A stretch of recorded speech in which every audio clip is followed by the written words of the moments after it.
Okay.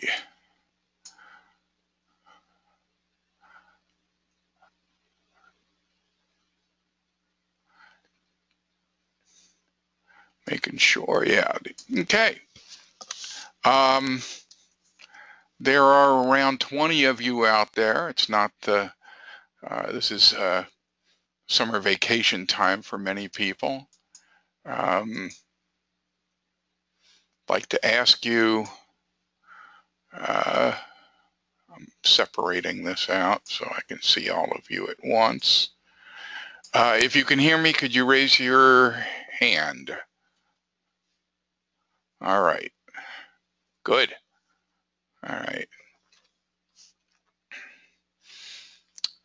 I tell you that I appreciate that. Great.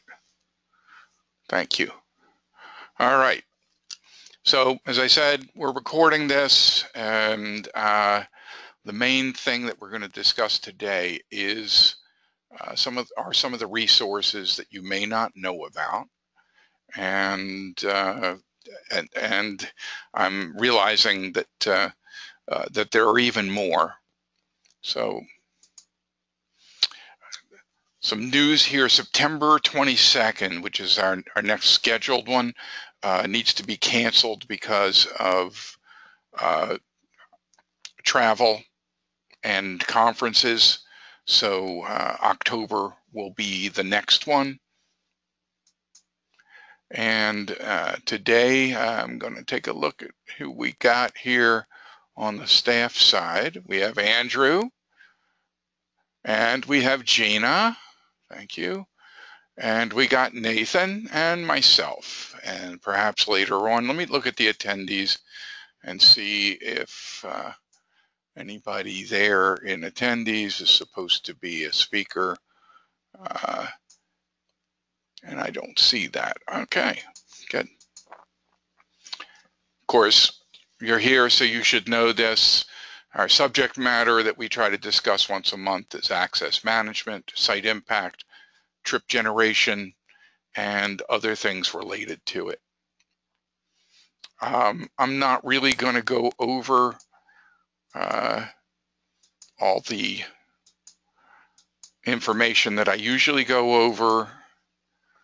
The important thing is the fact that you know with the question box how to ask questions.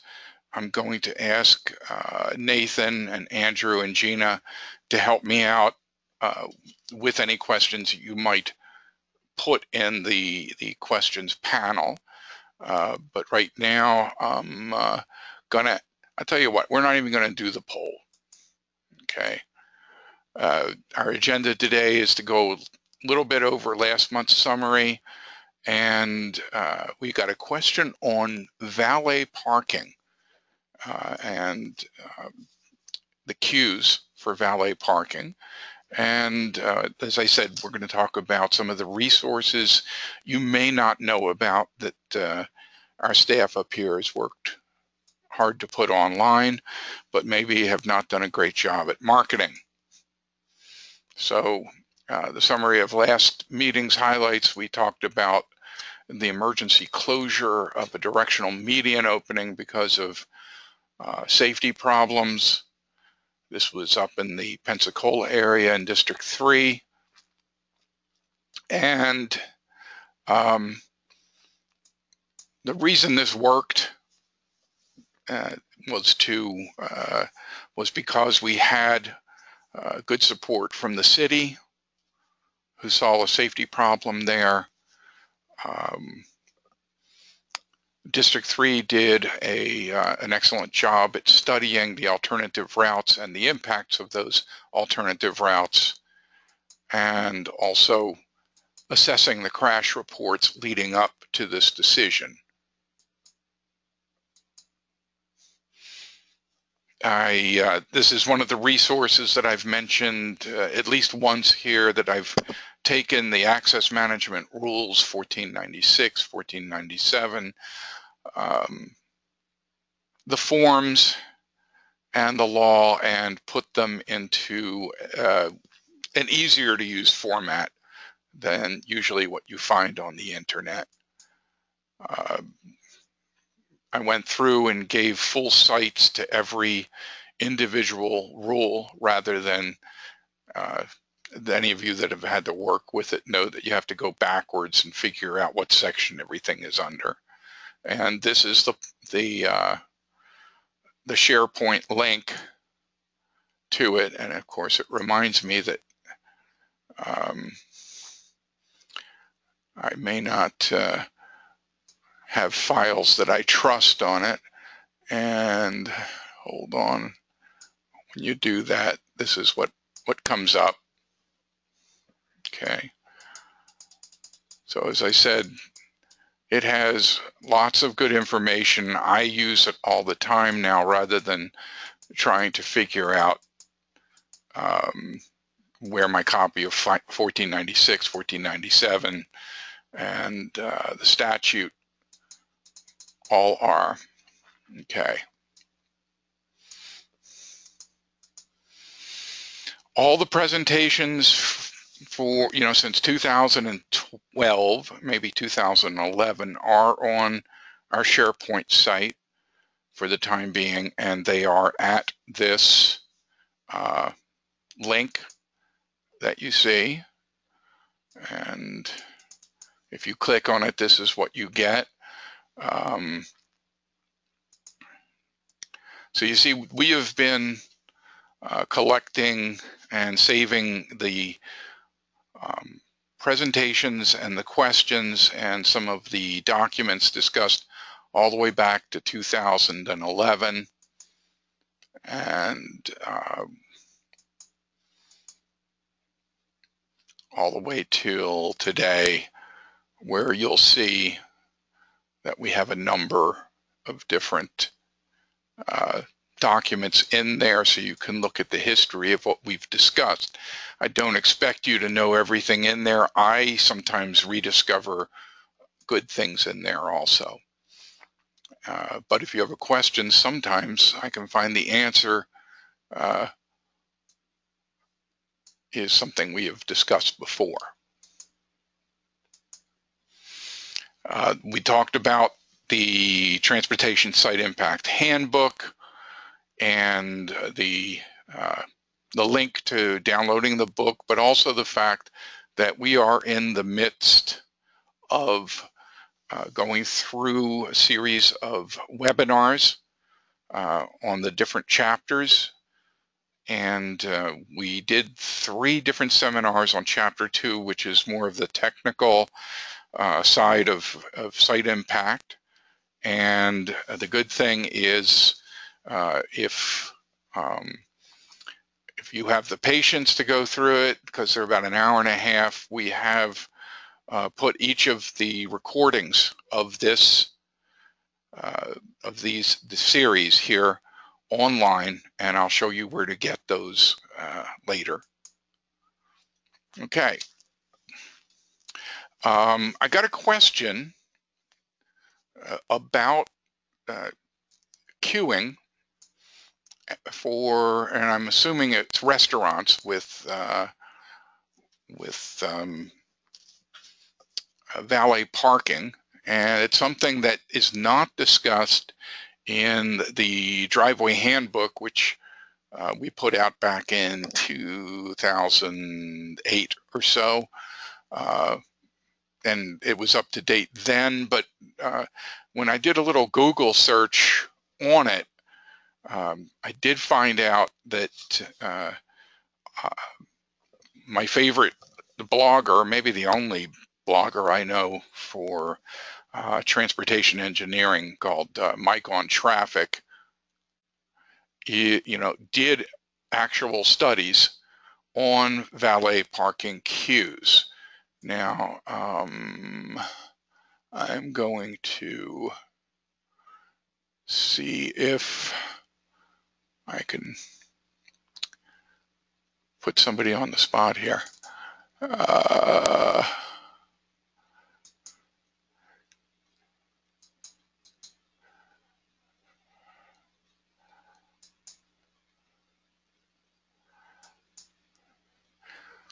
The person who asked the question, I have made a panelist, and so that person can actually talk if she wants to. So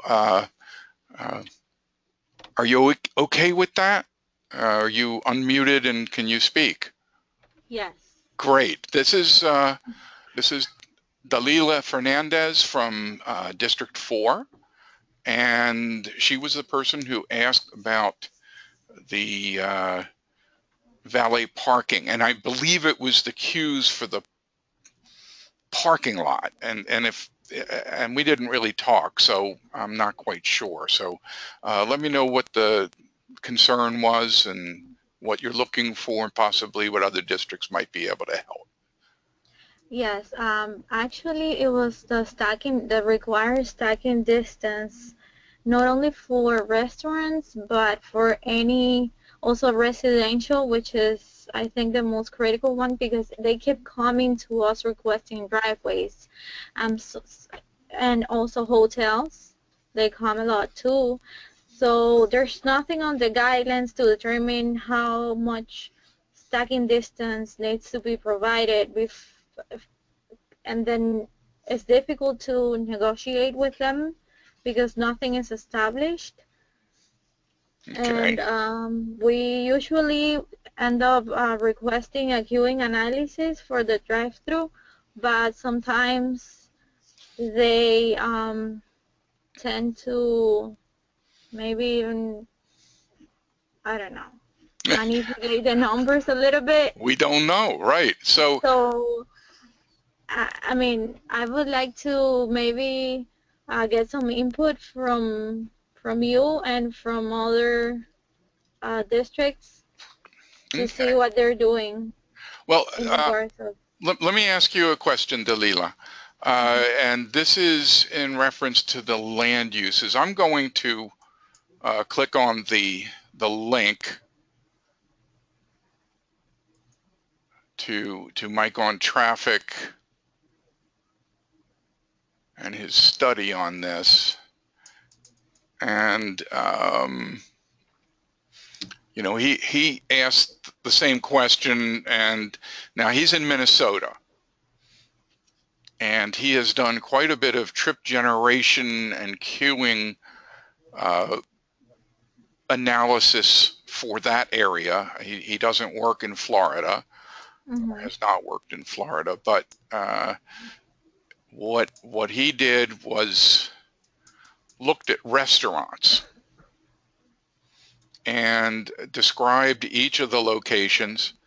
Of course, I don't think they put the name of them down there because there seems to be some uh, protection of their data and how well their businesses are doing. So he did this um, using something called the Count Cam system, and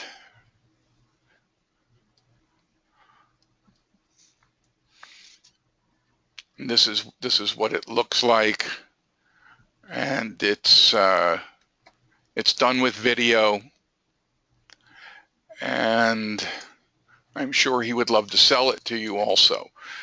But the um, uh, the other good thing, and this is the thing I like about Mike and Mike of Traffic, is he shares his data with us on so many things, um,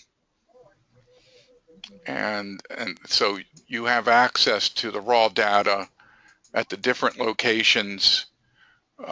You have a description of the kind of place it was, you know, Italian, Brazilian, Asian fusion, Mhm.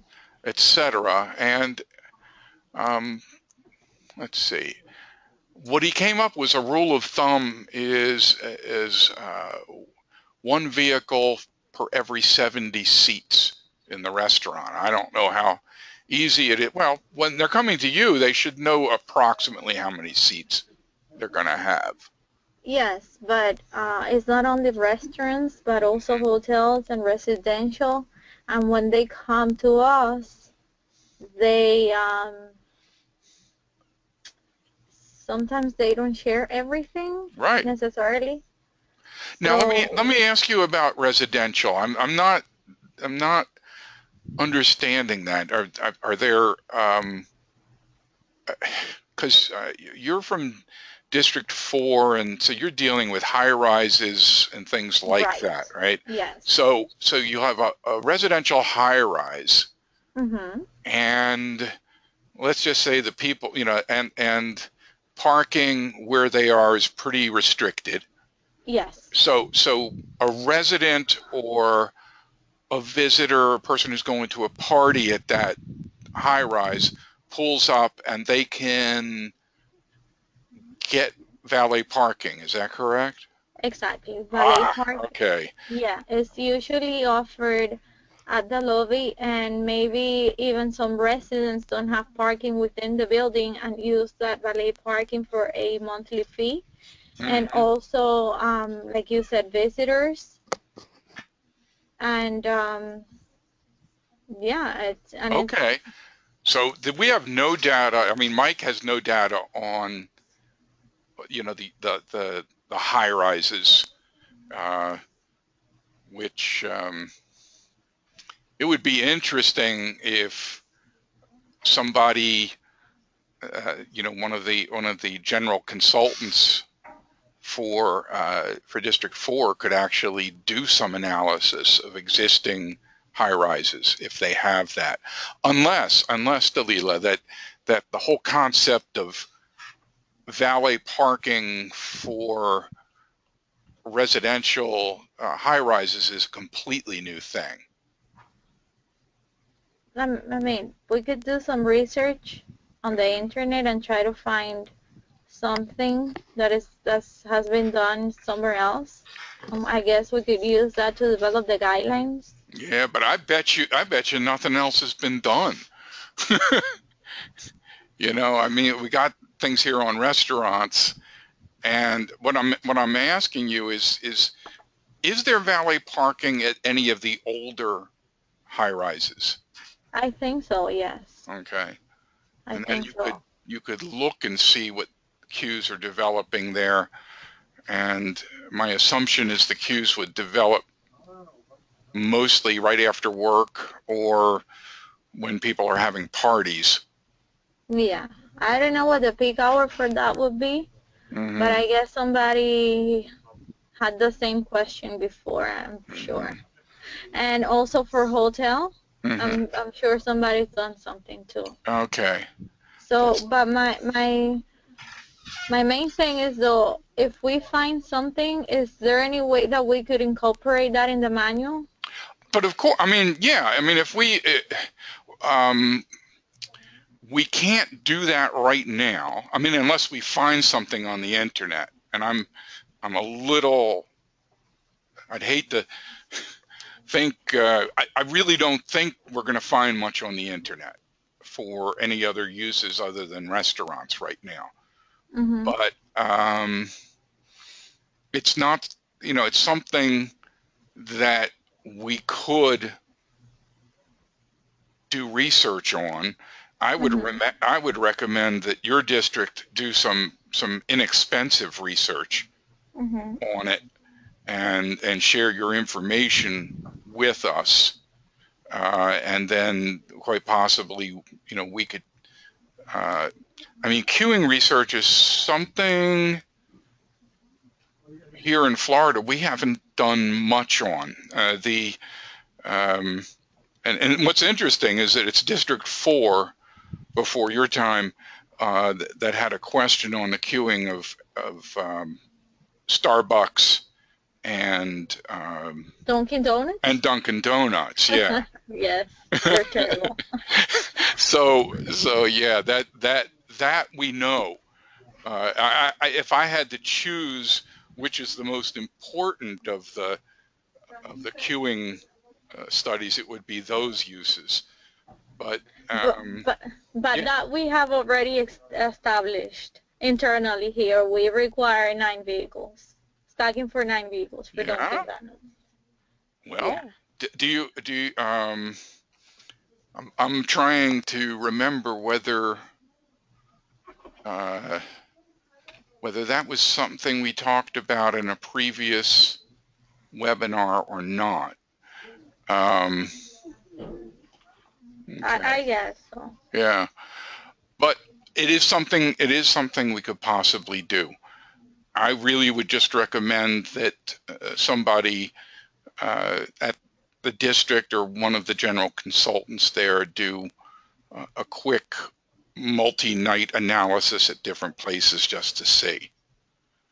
Okay. Some of the older ones, if they can afford it, if you can afford that.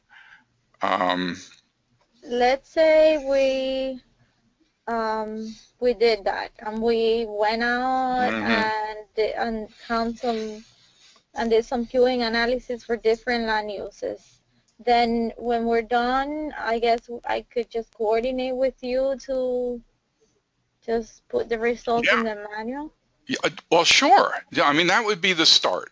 I mean, that's the good thing about our handbooks is that they are informal. We don't Okay. necessarily need to have a university study. Um, Selena Carroll in District 1 is mentioning that she is having very much the same issue with an 18-story hotel condo, and in District 5. Yeah. Yeah. So it's happening. And actually, Dave Mixon from District 5 was talking about the Dunkin' Donut, and he came up with the same answer with the 8 or 9 at the high volume businesses. But we've seen them a lot longer uh, here in Tallahassee, but um, it's due to a few things. I don't think we have as many Starbucks as we don't have enough Dunkin' Donuts here. So, um, okay, so we'll try to find some more out on this. And Dalila, I gotta say, I never even thought about valet parking for anything except restaurants.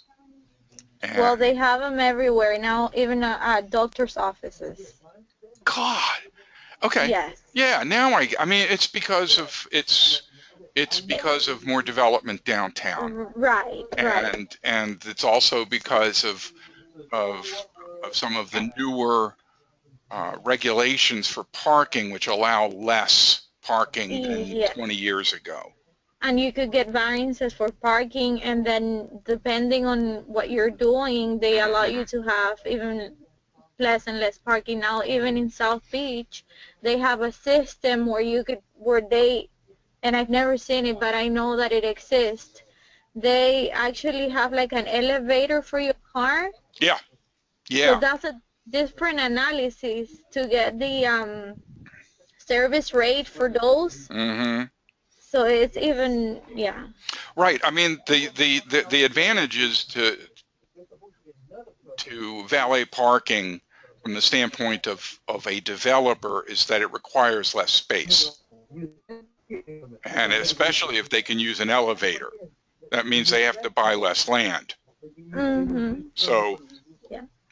thank you for bringing this up. I really, I thought I had found the one website that would have all the answers you needed on it, but obviously not. Okay. Well, thank you, Dalila. I appreciate you bringing that up, and we'll work on seeing what we can do to get more information on it. Okay, Um, I'll talk to my supervisor and I guess I'll coordinate with you after this yes. meeting. Okay. And you work with Jonathan? Yes, I'll Okay. talk to Jonathan. All right. Okay. Great. Great. Thank you so much. Thank you, Dalila. Appreciate Okay. Bye. that. Okay. So I'm gonna, and I appreciate everybody who's weighing in on the the question and answer board there.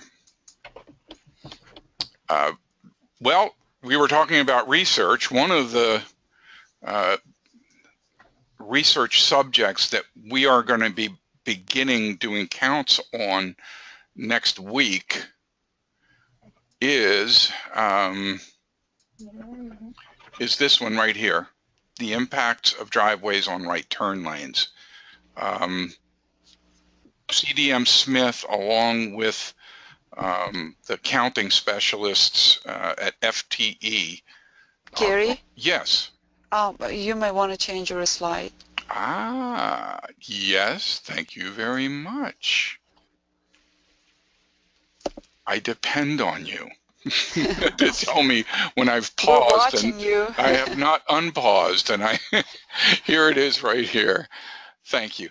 The impacts of driveways on right turn lanes. And it's not just the impacts on cars, but also on multimodal impacts also. And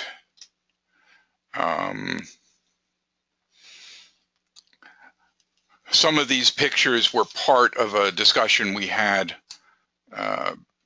online maybe last year. And this is just something from District 1, where a lot of the gas stations on the corners are coming in. District and most professionals would agree that they would rather not have a driveway on the right turn lane.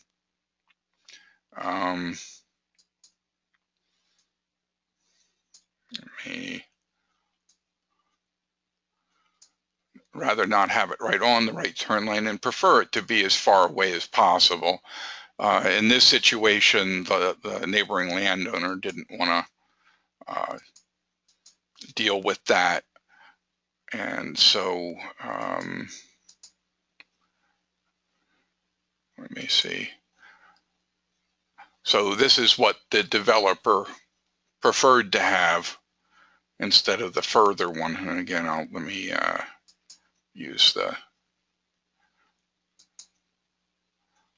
right there. And I think that eventually was what was built. And so here are just some examples of right turn lanes and driveways. And as I said, District 1, and I think most of the others also would prefer it just be a right in only if they are forced to have a driveway on a right turn only lane. The two sites that we've looked, the first step in this study, which will be counts next week, and it's not just counts, they're going to be doing video so we can take a look at evasive maneuvers over a period of time. And the idea here, Nathan, you can chime in also if you want, because Nathan was part of the discussions this morning on this, is to do two pilot examples before we start the study, just to see maybe some of the difficulties in doing what we want to do, and before we actually start the study. So this is one shopping center that has a right turn lane, a continuous right turn lane, not exactly on the right turn lane, but right before it tapers into it. And this is another one that is right smack in the middle of a continuous right turn lane. And this is in Lee County. And so they're going to be doing counts and videos for 1 or 2 days and reviewing the video at high speed so they can see what's happening. Nobody really has done any analysis of this particular issue, which has been a big question in access management for, as long as I've known. and that's a long time.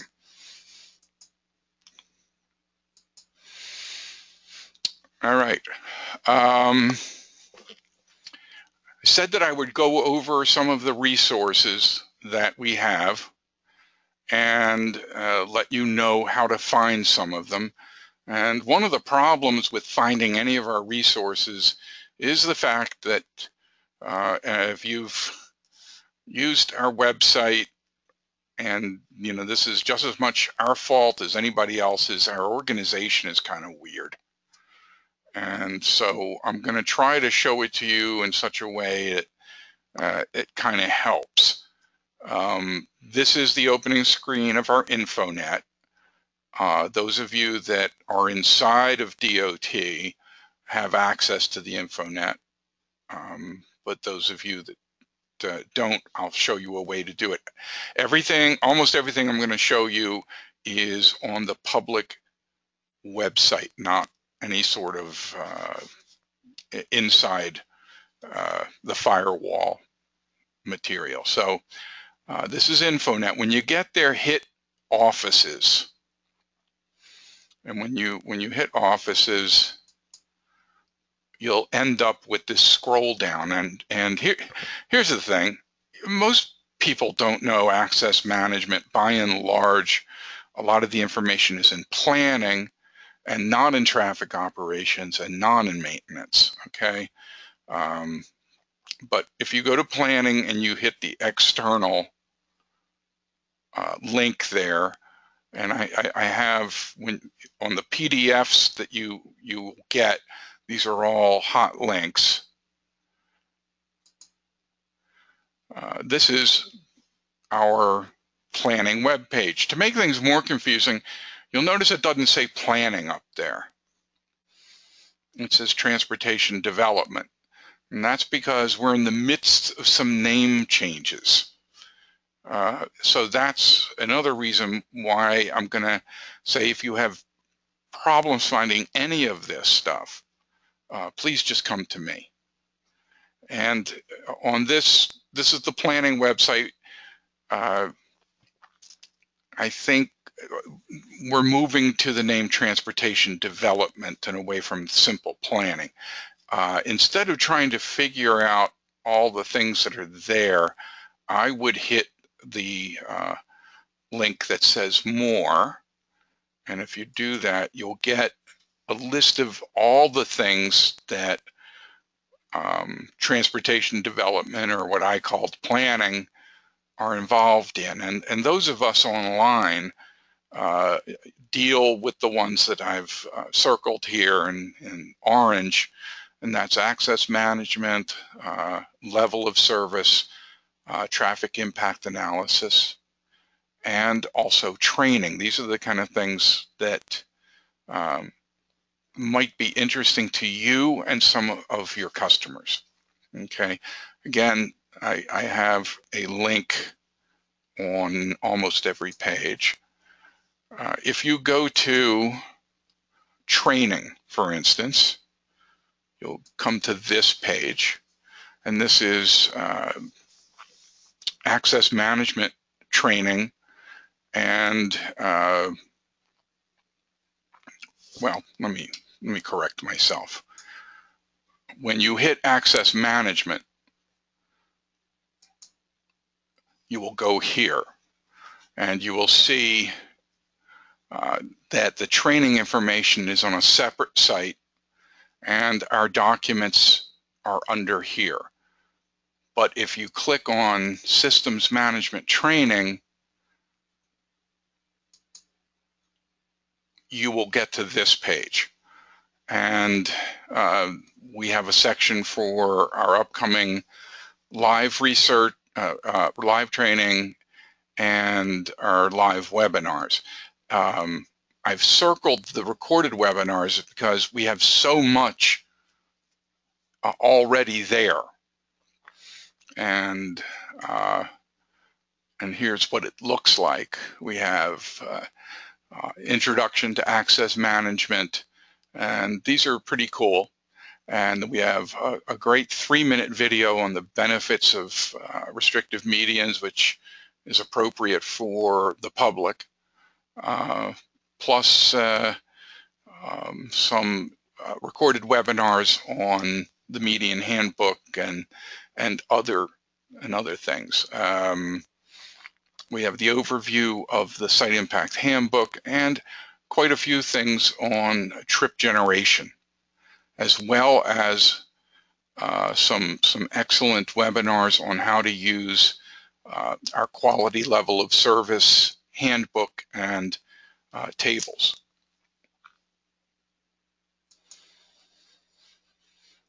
Here is, people like things that are secret and you will know that other people don't generally know. We're going to work to make it less secret, but this is what we call our invisible links, which is also open to the public. It's you would find it if you Googled it, and I'll also recommend one of the best way to find things on FDOT's website is by using our special search function here. But this link that you see up here has all the training materials that we have gathered. And that means workbooks, answer handbooks for practically all the training that we've done since 2011. And we created these specifically for the people who attended our training to give them one place where they could go and see, to have access to the electronic version of all of the handouts, but also we would mention things like ITE documents and Transportation Research Board documents that were free, but we wanted them to have access to them because we weren't going to print out 40 copies of each one. So I'm going to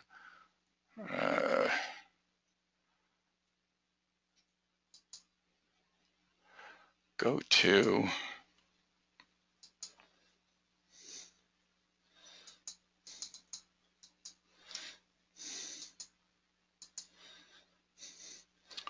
I have forgotten, how do you get rid of the, oh, you click on that. Okay.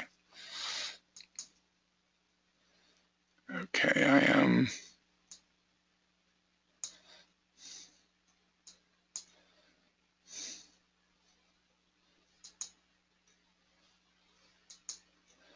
Okay, there it is. So this is a live version of that page. So if you went to Corridor Access Management, Training Materials, this was a fairly old training session. We have the Median Handbook, the old Median Handbook. It was good because I'm getting to see some things we should update. But we also had, the entire training presentation online, as well as the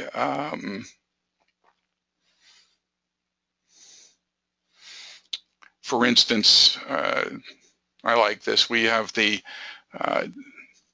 accurate to 2013, which is pretty darn accurate, the KMZ file of the access management classifications on Google Earth. And there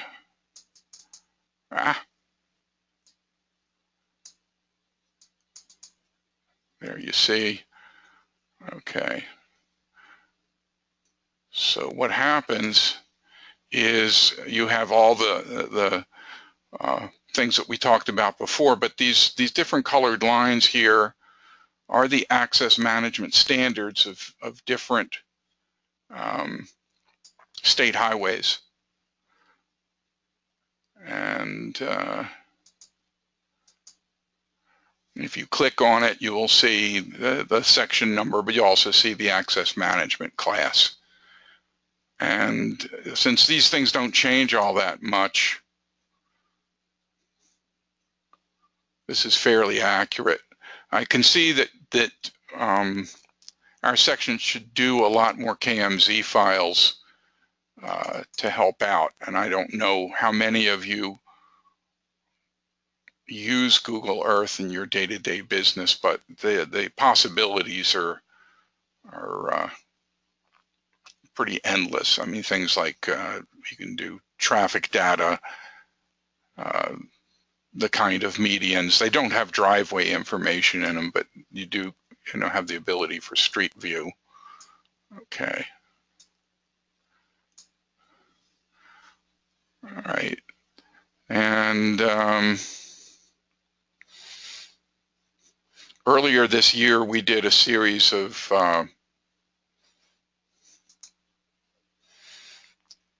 webinars on access management that ITE put on, and we do have all of the material that came with those. So if you did not get a chance to actually go to the webinars, you will be able to see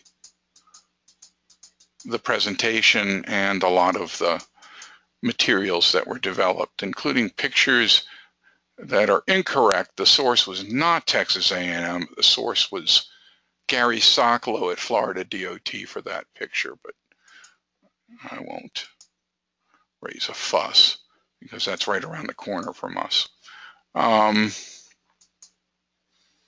Okay, so we got lots of things here: highway capacity, access management introduction, quality level of service, and the site impact webinar materials that we're working on right now.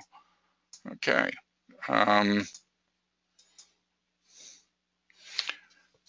We talked about training. We have documents and publications. Here's the thing that you need to know is the name of our individual office, the ones that those of us on staff work for, is called systems planning. And we wouldn't expect you to need to know that, but we're telling you that so you can find our materials. If you click on that, you'll see a page that looks something like this. And then there are libraries for access management, mobility review, interchange access requests. That's for new or redesigned interchanges, site impact analysis, corridors, trip generation, and a really cool study that was recently completed under contract with us on the impacts of bypass highways around small communities. And if you clicked on one of those sites, you'll see we have the forms, we have the access management brochures that we have. We have a trip generation spreadsheet, and let me go there.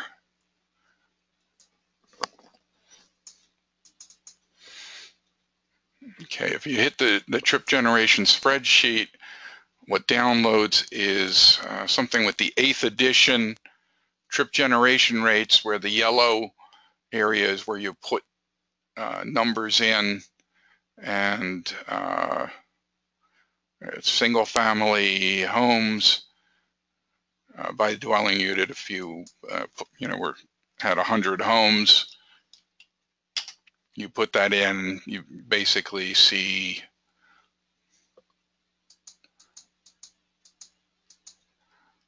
trip generation for 100 homes by daily and PM peak and in and out.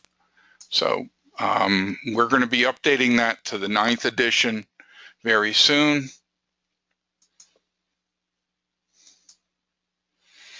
But if you need the 9th edition spreadsheet, just call us. We do have something on that, and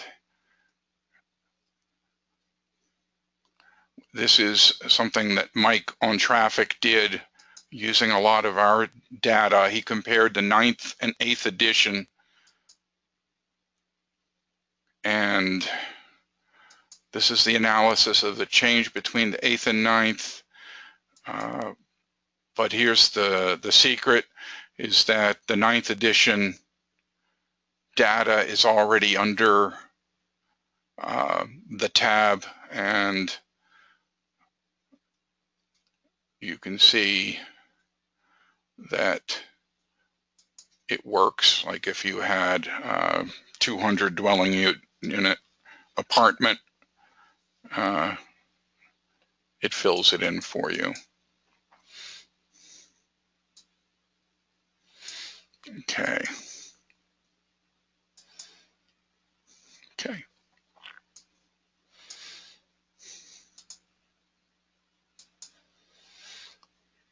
Last time we mentioned that we have a YouTube channel, and on this YouTube channel I try to keep information like recordings of our webinars.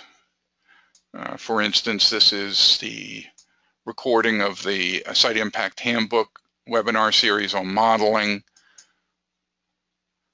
and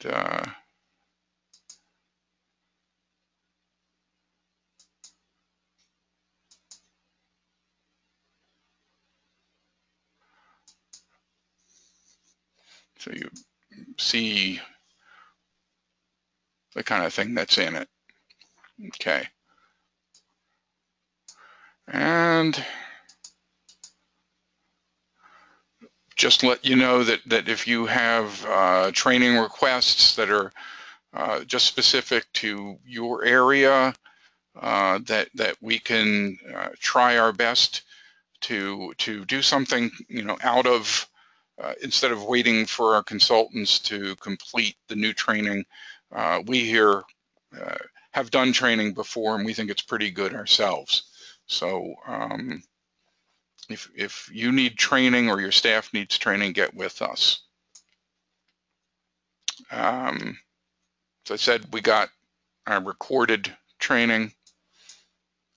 And are there any more questions? Any questions?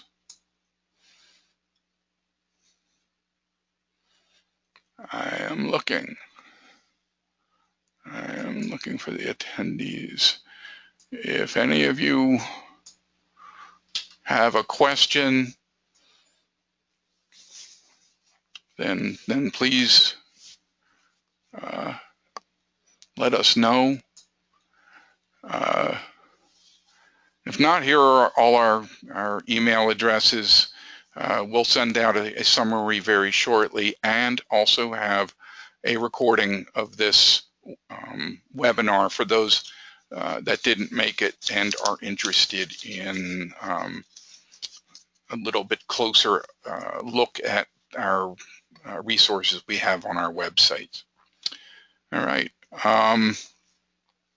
I'd like to really thank Dalila Fernandez of District 4 for bringing up the question on valet parking, and it looks like that's not the only district, and I'll bet you District 6 has that same issue, and we will look and see if we can find out more information, and possibly if it's something that we can do research on. So with that, if there are no questions, no other questions, then let me express my gratitude for you being here, and I really do appreciate it.